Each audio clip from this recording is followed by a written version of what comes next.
Over the last several years, many of you have likely noticed the new soda fountain kiosk machines in places like movie theaters and large chain restaurants. Excited by all the hundreds of different soda brands and flavorings, the ability to mix your own crafted drink, the fancy touchscreen kiosks, it is easy to believe, especially for a young soda lover like myself, that things have never been more awesome in the soda world. But perhaps we all have that one older relative that has proclaimed things are not as good as they used to be. And although they may have said that to you about many things, many times, they might actually be right when it comes to soda.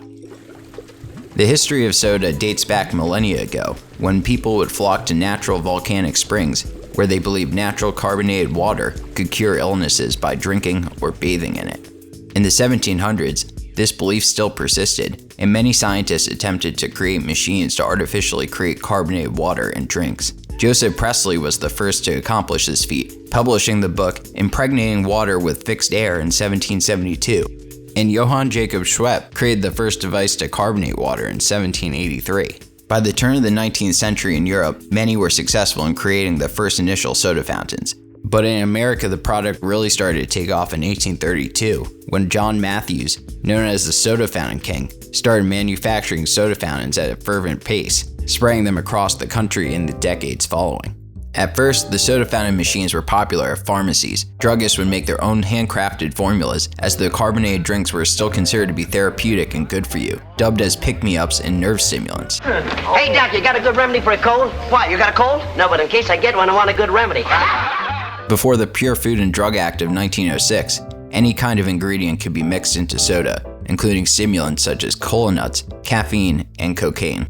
Eventually though, people started to figure out if you put some sugar, ice cream, eggs, and other kinds of ingredients into the carbonated water, it could create a very tasty beverage. Before the turn of the 20th century, many of the soda formulas we know today, including Coca-Cola, Moxie, and Dr. Pepper, became mass-produced and very popular. Unlike today, where soda fountains are mainly used at fast food restaurants and movie theaters, plastic bottles were not invented yet, and these soda fountains started to pop up in candy stores, ice cream parlors, bakeries, train stations, anywhere the cool beverage seemed appetizing.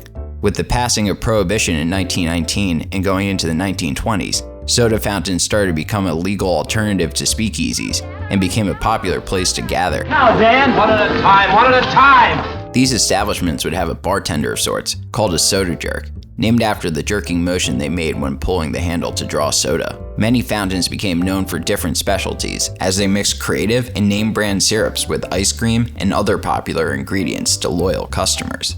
Hey, Gramps, I'll have a chalk malt. Heavy on the chalk, plenty of milk, 4 spoons of malt, 2 scoops of vanilla ice cream, 1 mixed with the rest, and 1 floating. The soda jerk lingo was very memorable, including the terms a glob, make it crackle, moo juice, heavy on the hill, and cat's eyes, to name a few. And people who are alive to remember the time have expressed how much better the soda used to be than it is today. Looking at these colorful drinks and happy people, it is hard to think otherwise. These soda fountains became a staple of mid-20th century culture. In the 1950s and 60s, soda fountains at segregated drugstores and luncheonettes in parts of the country became the site of important civil rights protests, and the popularity of the stores spread around the world. In the 1970s, however, this in-person fountain bar experience began to decline with the proliferation of self-serve soda fountains and vending machines of cans and bottles. This turned the soft drinks industry from the carefully made concoctions of its prior years into the mass-produced $445 billion industry it is today. This is not to say that companies making the mass-produced beverages were not experimenting in great detail with ways to make the drinks better and cheaper. In the early 1970s, soft drink companies started incorporating high fructose corn syrup into their beverages, as it was a cheaper and more efficient ingredient than natural sugar. Of course, many have questioned whether or not this ingredient tastes as good as natural sugar does. But as the world became more health conscious in the latter part of the 20th century, diet beverages, seltzers, and other healthier soft drinks would emerge. These heavily calculated billion-dollar technology beverages are poured through the new self-serve fountains, hooked up by long lines of syrup to the dispenser. The power was now put into the consumer's hands, as the beverages were all at the customer's disposal for the first time, which is today undeniably easy to take for granted.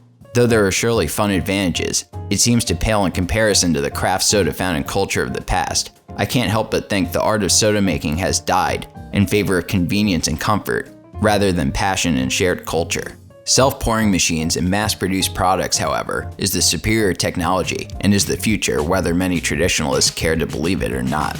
And the next big innovation in soft drink dispensing was the Coca-Cola Freestyle in 2009, the world's first self-serve soda fountain kiosk. The machine boasts 165 different Coca-Cola drink products and custom flavors, even opening up drinks that previously had not been available in the market. Like the soda jerks of the past, you now have hundreds of options literally at your fingertips with just a simple pour. Pepsi invented the Pepsi Spire in 2014, and these kiosks are quickly replacing the manual, self-serve fountains of the last several decades. Though these machines are an incredible innovation, combining the complicated task of soda making into one simple device, they aren't without their drawbacks. Due to the compact nature of the machines, the syrup cartridges are smaller than they used to be, which is convenient to conserve space, but causes drinks to run out more often. Popular flavors like Cherry Coke are mixed with the agent in the machine, rather than perfectly formulated by Coke themselves, making for a slightly different flavor, people at least on some Reddit communities have complained about. But looking at them positively, boasting new pour technology advantages of their own, these machines are cutting edge and highly impressive. They mark a brand new beginning of soda dispensing technology and have opened up an avenue of creativity miles better than what was available in the past few decades, invoking part of the tradition of soda fountains' mixed cocktail past, except now you are in charge. Of course, nostalgia can always be a profitable business, and craft soda fountains reminiscent of the past have opened up in various locations. Also, collecting and repairing old-fashioned soda fountains has become an industry in of itself. In Utah, the trend of dirty soda is popular in the alcohol-hesitant state, such as swig soda, and though consumed more often at drive-thrus and on the go, it is a sign that people still enjoy a well-mixed non-alcoholic soda cocktail. Ultimately though, these are just small trends, and with so many convenient options available to satisfy one's sweet tooth in the 21st century, it is hard to imagine these current-day old-fashioned soda fountains will become any more popular. Even McDonald's is thinking of dropping customer self-serve fountains altogether due to the popularity of takeout ordering and fewer people eating at their restaurants. So with all of this in mind, let's go back to the original question. Is soda worse than it used to be? The answer comes down to one's relationship with soft drinks and what they value.